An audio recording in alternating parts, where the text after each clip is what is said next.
Imagine two people standing in front of the exact same problem. One person says, someone should fix this. The other person says, why not me? The first person waits. The second person acts. Years later, their lives look completely different. The difference isn't intelligence. It isn't money. It isn't talent. According to Cate and Sasha Chapin in You Can Just Do Things, the difference is something called agency. And in today's video, we're going to explore one of the most powerful ideas you'll ever learn. How high agency people create opportunities, solve problems, and build extraordinary lives, even when they start with no special advantages. Let's dive in. What is agency? The central idea of this book is surprisingly simple. Most people underestimate how much influence they have over their lives. Agency is the belief that your actions matter. It's the mindset that says, maybe I can change this. High agency people don't see obstacles as permanent walls. They see them as puzzles. When they encounter a problem, they ask, what can I do? What am I missing? Who can help? What's the next step? Low agency thinking sounds different. It sounds like, that's impossible. That's just how things are. Someone else should fix it. I can't do anything about it. The authors argue that agency isn't something you're born with. It's a skill. And like any skill, it can be developed. The invisible cage. One of the most powerful ideas in the book is that many people live inside an invisible cage. The bars aren't real. They are assumptions. Assumptions like, I need permission, I need credentials, I need more experience, I need someone else's approval. These beliefs quietly limit our actions. Think about it. How many opportunities have you ignored because you assumed they weren't available to you? How many ideas have died because you thought, who am I to do that? High agency people challenge these assumptions. They test reality instead of accepting it. And often they discover that the barriers they feared don't actually exist. The world is more flexible than most people realize. Action creates clarity. Most people believe they need confidence before taking action. The authors argue the opposite. Action comes first. Confidence comes later. Think about learning to ride a bike. You don't become confident and then start riding. You ride, fall, learn, and gradually gain confidence. The same principle applies to business, leadership, relationships, and personal growth. Many people wait for perfect certainty.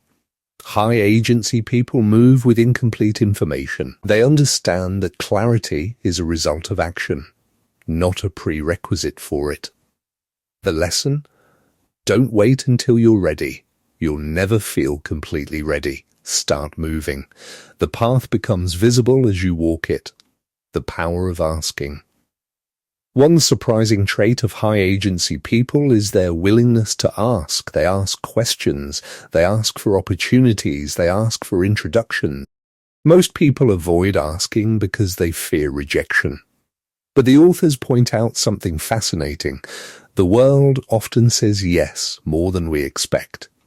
Many opportunities exist simply because someone was brave enough to ask. Want advice from an expert? Ask, want a better deal? Ask, want an opportunity? Ask, will you hear no sometimes? Absolutely, but every no gets you closer to a yes. The people who achieve extraordinary things often aren't fearless. They're simply willing to ask despite their fear. Run experiments, not life sentences. Another powerful lesson from the book is to treat life like a series of experiments. Too many people think every decision is permanent. They ask, what if I choose the wrong career? What if this business fails? What if I make a mistake? High agency people think differently. They ask, how can I test this? Instead of making huge irreversible decisions, they run small experiments. Want to start a business? Launch a simple version. Want to become a writer? Publish one article. Want to learn a skill? Take one class. Small experiments reduce risk while increasing learning. The goal isn't perfection. The goal is information. Every experiment teaches you something valuable. Stop waiting for permission. Many people spend years waiting for approval, waiting for confidence, waiting for the perfect moment, waiting for someone to tell them they're qualified. The authors deliver a powerful message: no one is coming to hand you permission. Most successful people simply gave themselves permission. They started before they felt ready. They acted before they had certainty. They learned while doing. The truth is that authority is often far less impressive than it appears from a distance. Many experts started as beginners who decided to try. You don't need permission to begin improving your life. You can start today. Building a high-agency mindset. So how can you develop more agency? The book suggests several practical habits. Ask better questions. Instead of "why can't I?" ask "how could I?" Focus on what you control. You can't control everything. But you can control your effort, learning, and actions. Take small steps. Massive success often starts with tiny actions. One email, one phone call, one conversation, one experiment. Challenge assumptions. Before accepting a limitation, test it.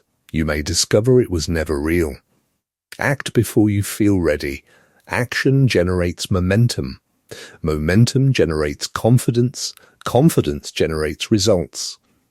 The biggest lesson from "you can just do things" is this: most people underestimate their ability to shape reality. They assume opportunities belong to someone else. They assume success requires permission. They assume change is beyond their control. High-agency people reject those assumptions. They act, they experiment, they ask, they learn. And over time, those small actions create extraordinary outcomes. So the next time you find yourself thinking, "someone should do something about this," pause and ask a different question. Why not me? Because the moment you start believing your actions matter is the moment your life begins to change. If you enjoyed this summary, hit the like button, subscribe to the channel,